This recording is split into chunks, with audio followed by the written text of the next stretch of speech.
Lacey. Nice to see you. Thank you. So it's no secret that you're a fan of the novel. You've made it pretty clear on social media. Yeah. So what was it that took you to cloud nine about it and now to get to be a part of the series? Well, I have to be honest. The timing of the novel and the book is muddy because they happened at the same time. But I think I read this pilot first and then jumped to see what the man who's saying, I have a take on the existential crisis of what if I had made another choice.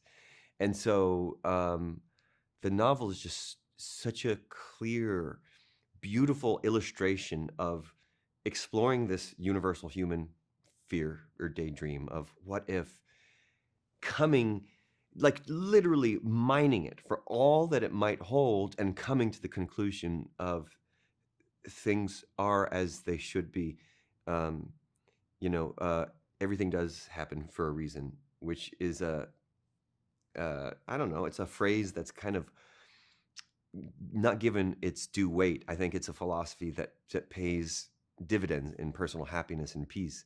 And to have Blake not only just entertain the hell out of you, then to come to like a philosophical resolve almost. Um, Man, I just was desperate to hop on board. As a viewer, or I mean, for me at least, I'm kind of like, wow, it's crazy how when we kind of look back and think about it and how any minimal action could have just changed our whole landscape of our life. Absolutely. Yeah, that little like butterfly effect that would change so many elements. But what Blake does is he plays with the idea that your soul would stay the same, because a lot of these splittings off happened after your personality and your soul is developed, 6 or 8, whatever it happens, and so you have the same core human being with maybe a lot of the same desires, but then who's faced with such different circumstantial like experiences that have modified how that soul moves through the earth. Like with Ryan 1, he's moved through with ease, with confidence. He's had a goal for a long time and he's won following through. And then Ryan 2 has had the same exact goal and he can't find it.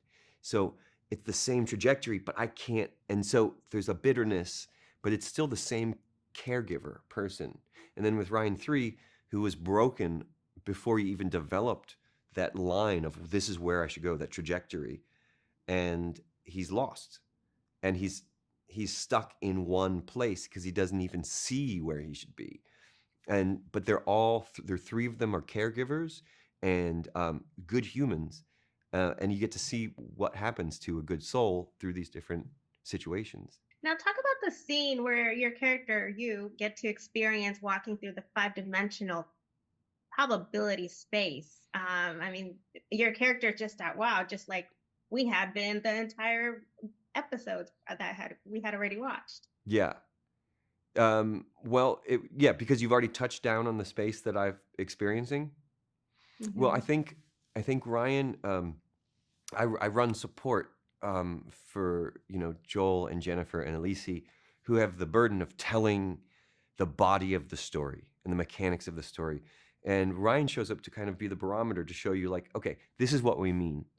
From 1 to 2, we see, oh, so this is how it's going to change, how it could physically change people.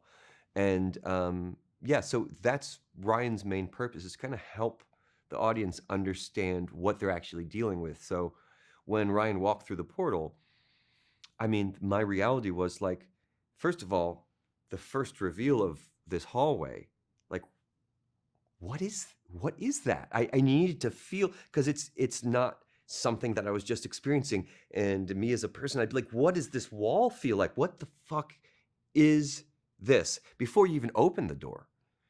And then the door being beyond any human's like wildest imagination of what I've just been told is about to happen was, I mean, it's just beautiful. And Blake laid all of it out, the experience. So I was able to play it based on Blake's words. Obviously, there was not that world in front of me to see as we were filming this, but Blake really illustrated it so clearly in his book and he and Jackie's screenplays that I knew what I was seeing, you know? I knew the feeling of what I was seeing because they're just so great, such great writers. Well, thank you so much. I actually stopped myself at the 6th episode where Ryan goes through the portal and going through the 5-dimensional and I stopped myself because I was like, I know I can't talk spoilers, so why am I going to set myself up? So Yeah. I can't wait to finish now. Yeah, man. It's so good. It's so good. Enjoy it. Thank you so much. Oh, nice talking to you. Likewise, thank you. Okay, Bye-bye. bye.